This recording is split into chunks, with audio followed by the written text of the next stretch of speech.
Hello ছোট বন্ধুরা, চলো আজ আমরা ছড়া ও ছবিতে স্বরবর্ণ পরিচিতি পড়ব। তাহলে চলো শুরু করি। অ অয়ে অজগর, আয়ে আম,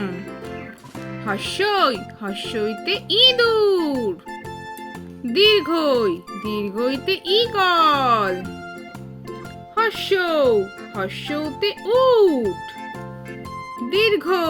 দীর্ঘতে উল্লুক, রিতে ঋষি, লিতে লি হয়েছে কাঠবিড়ালি, এতে এমু, ওইতে ঐরাবত, ওতে ওরাংওটাং, ওতে ঔষধ, অ আ হস্যই দীর্ঘই হস্য দীর্ঘ রি লি এ ওই ও ঔ। তাহলে ছোট্ট বন্ধুরা, আজকে ভিডিওটা কেমন লাগলো? বাড়িতে ভালো করে পড়াশোনা করো আর পরে ভিডিও দেখতে আমার চ্যানেলটা সাবস্ক্রাইব করো। টাটা।